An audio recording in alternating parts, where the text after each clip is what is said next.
In the concrete jungle where the dreams are made, there's a city full of voices and a love that won't fade. From the hustle and the bustle to the streets that never sleep, I wanna sing a song of thanks to a city that runs deep. I just finished a Google search asking what was the number one term that was sought for over the course of the last week. It was tariffs. Here in Canada, that's what people were interested in, and we can understand why. We have no idea what the future is going to hold here. We know it's been really difficult. We've had a lot of people phoning us or asking us down at the food bank or even just in the neighborhood, what's going to happen to the food bank when this goes on? And we don't know the answer to all of that. That's true for food banks across the country. We're all in touch with one another. We all support one another, but we're all just as much in the dark as anybody else. But as I've been reminding people who've been calling me, food banks were actually born during a recession. We forget what happened in the recessions in this country, but it's interesting. Back in the 1980s, 1980 through 1982, Canada went through a pretty hard recession. We really did here in Ontario, and many of us remember that. 320,000 jobs were lost in those 2 years. Tough times, tough times. But it's when food banks were born. It was right at that time that the people of Edmonton, Alberta, got together, and when they realized that governments were not providing the kind of supports that were going to be required and that the economy was not responding, they came together. We're talking businesses, citizens, faith groups, civil society organizations, service clubs. They all came together and they developed a unique new idea of taking food donations. They put a bag in the paper, people donated, and they took those food donations and then began to distribute them to the various agencies that were there to help people. It was a remarkable success. Way more food came in than people realized. But it was also a lesson to folks that Canadians were perhaps more in touch with the needs that were out there than people realized. The London Food Bank was born just a couple of years later, 1986, almost 40 years ago. And we experienced the same thing, that Londoners wanted in. They wanted to be able to help people that were in need. And then came the next recession, which was just a decade later, 1990 to 92. We remember that as well. 500,000 jobs were lost during those 2 years. The recession was across the country. It was tough. And even after it was over and workers came back to work, the difference was that 31% of those workers were now in sectors that were vulnerable as a result of the economic change that was going on around the world. A lot of those various companies and services closed down over the next few years.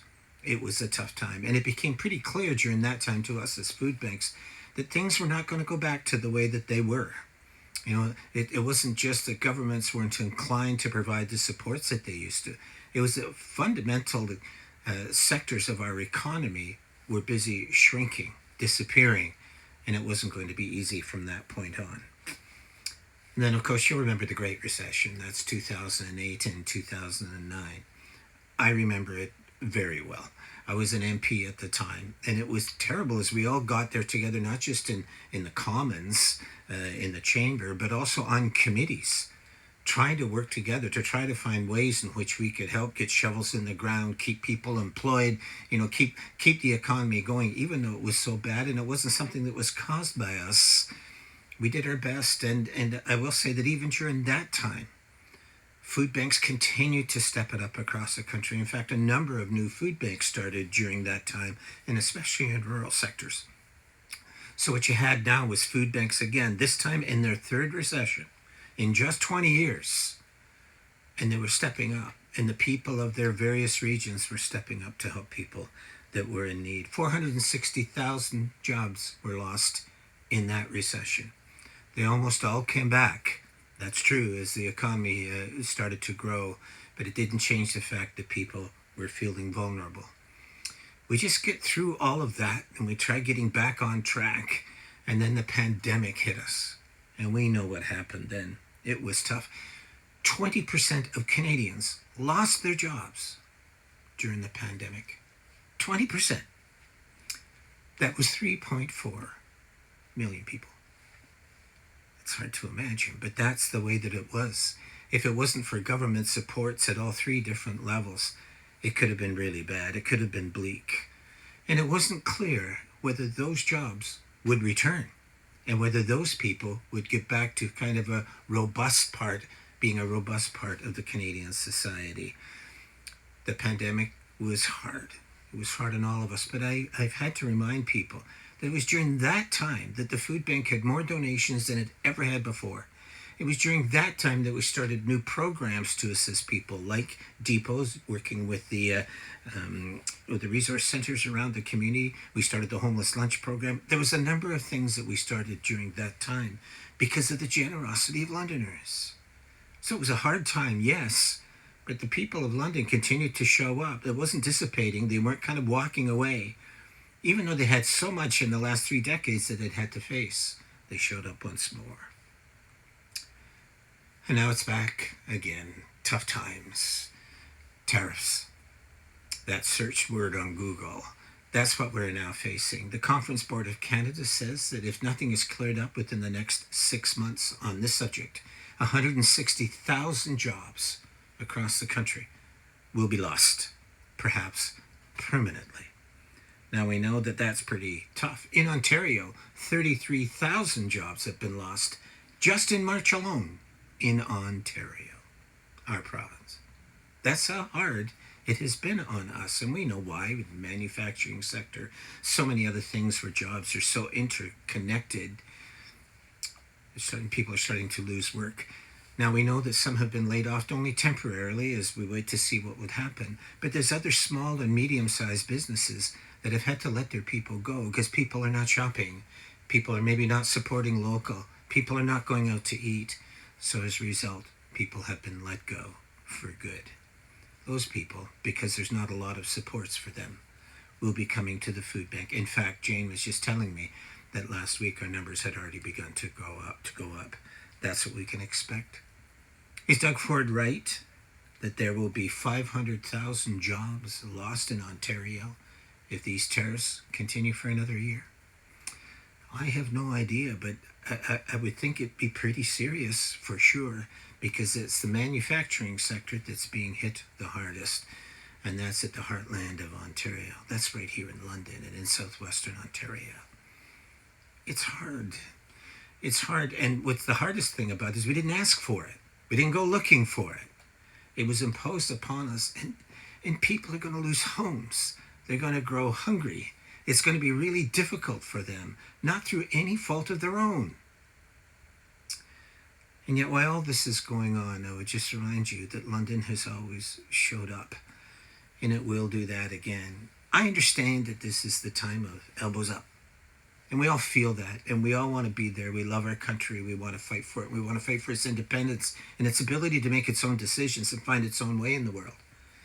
However, we're also people with arms out.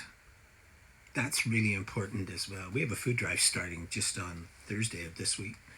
It's going to start. It's our oldest food drive. It's been around for 39 years. It's the Spring Food Drive.